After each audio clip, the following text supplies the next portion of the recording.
in a place where they told you what to chase, told you how to run the race. Every move was on the page, but I didn't like their way. Had to fight and misbehave, had to find a way to change, had to leave to find my way. Caught up in a daydream, I be in my mind. अस्सलाम वालेकुम viewers, welcome back to auto stop. आज मैं review लेके आया हूँ Suzuki Swift 4th generation का, जो कि पाकिस्तान में रिसेंटली लॉन्च हुई है। कंपनी ने ये गाड़ी 3 वेरिएंट्स में हमें पाकिस्तान में मुतारिफ़ करवाई है, जिसमें जो top of the line variant है उसका रिव्यू मैं आपके लिए लेके आया हूँ।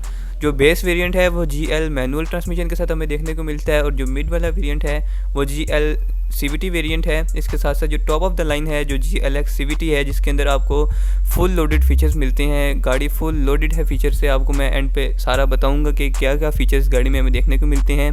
जो बेसिक फीचर्स हैं वो क्रूज़ कंट्रोल है, 6 एयर बैग्स हमें इस गाड़ी में देखने को मिल जाती हैं। तो वीडियो को एंड तक देखिएगा, एंड पे जो उसकी प्राइस है उसके बारे में बात करूँगा, और मेरे चैनल को सब्सक्राइब करना मत भूलिएगा।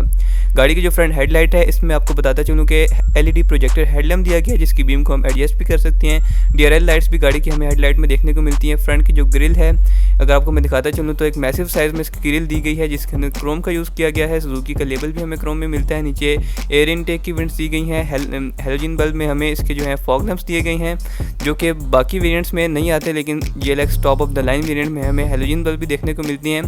इसके साथ साथ मैं आपको बताता चलूँ कि इसके अंदर हमें फाइनली अलॉय व्हील्स भी मिलते हैं। इकोपिया का टायर कंपनी यूज़ करती है। 185/55 R16 का टायर कंपनी इस गाड़ी में प्रोवाइड करती है। 16 इंच का रिम इस गाड़ी में देखने को मिलता है। रिम की जो डिज़ाइन है वो बाकी वेरिएंट्स में डिफरेंट है। बाकी वेरिएंट्स में सिंपल एक सिल्वर कलर में रिम देखने को मिलता है, लेकिन जो टॉप ऑफ द लाइन है उसमें हमें ब्लैक और सिल्वर के कम्बिनेशन में इसका अलॉय व्हील देखने को मिल जाता है। साइड प्रोफाइल के ऊपर बात करूँ तो एक बड़े यूनिक करेक्टर लाइन इस गाड़ी में ऐड की गई हैं। जो साइड मिरर है उसके अंदर हमें LED में इंडिकेटर का ऑप्शन भी दिया गया है, और वाइड रेंज में इसका मिरर हमें व्यू देता है। इसके साथ साथ क्रोम में हमें इसके हैंडल मिल जाते हैं, जहाँ पे अगर बात करूँ मैं सिंपल वेरिएंट्स की तो उनमें ब्लैक और बॉडी कलर में हमें मिलते हैं। वो कलर के ऊपर डिपेंड करता है, लेकिन जो टॉप ऑफ द लाइन है उसमें हमें क्रोम में मिलता है। बैक हैंडल गाड़ी का ऊपर की तरफ है, बॉडी के ऊपर नहीं दिया गया। बैक जो लाइट है वो भी अगर आपको दिखाऊँ तो वो साइड प्रोफाइल में टच करती है। साइड प्रोफाइल में जो करेक्टर लाइन्स हैं वो बैक लाइट से स्टार्ट होते हुए फ्रंट लाइट को टच करती हैं। अब बैक साइड के ऊपर बात करूं तो मैसिव साइज़ में इसकी जो बैक लैंप्स हैं वो दिए गए हैं। LED का बल्ब यूज़ करते हुए बैक लैंप्स दिए गए हैं, जो कि रात को ग्लो करते हुए एक बड़ा यूनिक करैक्टर बनाते हैं। इसके साथ साथ आपको बताता चलूँ कि सुजुकी की लेबलिंग की गई है। सिंपल पीछे सुजुकी और स्विफ्ट लिखा गया है। और जो इंपॉर्टेंट चीज़ जो इस गाड़ी में इन्होंने ऐड किया है वो पार्किंग सेंसर है, जो कि top of the line variant में आते हैं। अगर आपको मैं बताता चलूँ कि इस प्राइस रेंज में अगर देखा जाए तो बहुत कम गाड़ियों में पार्किंग सेंसर हैं। बैक पे हमें रेयर वाइपर भी मिल जाता है। ऊपर ABS प्लस ESP इसमें ब्रेक्स यूज़ की गई हैं, उनकी लेबलिंग की गई है। एंटीना भी देखने को मिलता है, और ब्रेक लैंप्स बैक साइड पे दिए गए हैं। अब मैं आपको बताता चलूँ कि इसके अंदर हमें स्मार्ट कीलेस एंट्री देखने को मिलती है। क्रोम में इसका डोर हैंडल है, मैं पहले भी बता चुका हूँ। जो डोर का करैक्टर है वो मैं आपको दिखाता चलूँ। अंदर की तरफ से डोर का जो ओपनर है वो भी क्रोम में दिया गया है। पावर विंडोज़ की कंट्रोल और इसके साथ साथ रिट्रैक्टेबल मिरर्स का कंट्रोल भी इन्होंने ड्राइवर साइड की जो डोर है उसमें दिया गया है। इसके साथ साथ एक बॉटल होल्डर और एक स्पीकर हमें डोर में दिया गया है। डोर की क्वालिटी आपको दिखाता चलूँ तो प्लास्टिक का यूज़ किया गया है, एक अच्छा फाइबर इन्होंने यूज़ किया है। इसके साथ साथ जो सीट्स हैं उसकी हाइट एडजस्टमेंट की ऑप्शन भी इन्होंने प्रोवाइड की है। लेदर में इस गाड़ी की सीट प्रोवाइड नहीं की गई, सिंपल फैब्रिक है। अगर लेदर दे देते तो एक बहुत अच्छी बात थी, लेकिन पाकिस्तान का जो वेदर है उसके मुताबिक इन्होंने लेदर की सीट्स का यूज़ नहीं किया, सिंपल फैब्रिक का यूज़ किया है। इसके साथ साथ आपको मैं बताता चलूँ कि यहाँ से आप हाइट को भी एडजस्ट कर सकते हैं सीट की। तो ये डिफरेंट फीचर्स हैं जो इस गाड़ी में हमें देखने को मिलते हैं। हेड रेस्ट हमें 2 फ्रंट साइड पे मिलते हैं, और बैक साइड पे 3 हेड रेस्ट कंपनी प्रोवाइड करती है।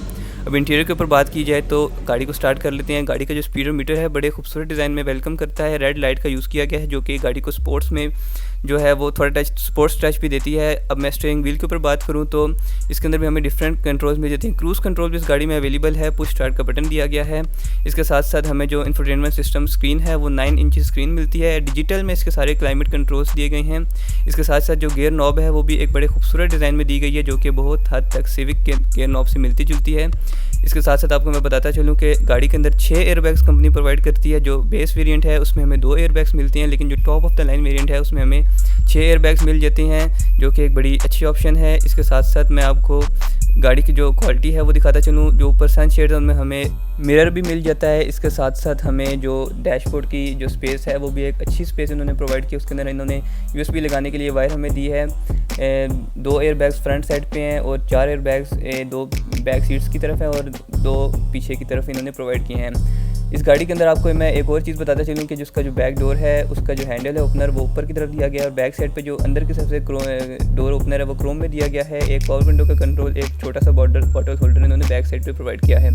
सेम प्लास्टिक का यूज़ बैक साइड के डोर पे भी किया है। इसके साथ साथ मैं आपको इसकी सीटिंग कैपेसिटी दिखाता चलूँ तो बैक साइड पे 3 हेड रेस्ट और 3 सीट बेल्ट दी गई हैं, जो कि इस बात को वाज़े करती हैं कि ज़ाहिर करती हैं कि इसमें 3 बंदे बैक साइड पे बैठ सकते हैं और जो लेग रूम है वो भी एक अच्छा लेग रूम है और जो हेड रूम है वो भी एक इस गाड़ी में अच्छा हेड रूम दिया गया है। इसके साथ साथ आपको मैं बताता चलूँ जो आर्म रेस्ट है वो ऑप्शनल है।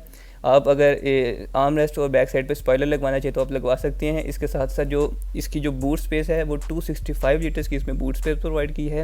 सुजुकी स्विफ्ट में हमें स्पेयर टायर नहीं दिया जाता, वही बात है कंपनी ने ऑप्शनल किया है। अगर आप लेना चाहते हैं तो आपको एक्स्ट्रा पेमेंट पे करके इसकी जो स्पेयर टायर है स्टेपनी है वो ले सकते हैं, लेकिन उसकी जगह इन्होंने एयर फिल करने वाली टूल किट रखी है। बैक साइड पे हमें अंदर की तरफ लाइट भी इन्होंने प्रोवाइड की है जो कि एक अच्छी ऑप्शन है। ओवरऑल इस गाड़ी में किसी किस्म की कमी मुझे तो महसूस नहीं हुई, हर तरह से गाड़ी को फुली लोड किया गया फीचर से। इसके साथ साथ मैं आपको बताता चलूँ कि यहाँ पर हमें स्पॉइलर लगाने की भी इन्होंने ऑप्शन दी है कि अगर आप स्पॉइलर लगवाना चाहते हैं तो वो भी आप लगवा सकते हैं। अब जो मेन चीज़ इंजन है गाड़ी की, अगर उसके ऊपर बात करूँ तो 1.2 लीटर्स का इसमें इंजन प्रोवाइड किया है। DOHC 16 वेल्व का इंजन हमें इस गाड़ी में देखने को मिल जाता है। बोर स्ट्रोक के ऊपर बात की जाए तो 73/71 इसका बोर स्ट्रोक है। कंप्रेंशन रेशो 11 कंप्रेंशन रेशो इस गाड़ी की है। मैक्सिमम जो आउटपुट है वो हमें 61/6000 का आउटपुट इस गाड़ी में मिलता है। जो न्यूटन मीटर टॉर्क है वो इसका 113/4200 इसका न्यूटन मीटर टॉर्क है। फ्यूल टैंक की अगर मैं बात करूँ तो 37 की लीटर इसका फ्यूल टैंक है। जो कैपेसिटी है वो जो एवरेज है वो कंपनी 15 से 16 क्लेम करती है। एट दी एंड में इसकी प्राइस के ऊपर बात करूँ तो जो बेस वेरिएंट है उसकी प्राइस 25 लाख रुपीज़ है। जो मिड वाला वेरिएंट है उसकी प्राइस है 27 लाख और जो top of the line variant है जिसका रिव्यू आप देख रहे हैं अपनी स्क्रीन में GLX CVT उसकी प्राइस है 29 लाख। तो मैं यही कहूँगा इतनी प्राइस ब्रैकेट में ये गाड़ी बुरी नहीं है। इसके अंदर 6 एयर बैग्स हैं, क्रूज़ कंट्रोल है, क्लाइमेट कंट्रोल है। इसके साथ साथ जो मेन चीज़ पार्किंग सेंसर भी इस गाड़ी के अंदर कंपनी ने प्रोवाइड किए हैं। टोटली जो गाड़ी हमें जापानी मिल रही थी वही सुजुकी स्विफ्ट यहाँ पे भी मिल रही है। स्पोर्ट्स मोड भी इस गाड़ी में अवेलेबल है। तो मेरा कहना यही होगा कि ये बेहतरीन गाड़ी है इस प्राइस ब्रैकेट में। तो आपको कैसा लग रिव्यू आप कमेंट सेक्शन में लाजमी बताइएगा। शुक्रिया।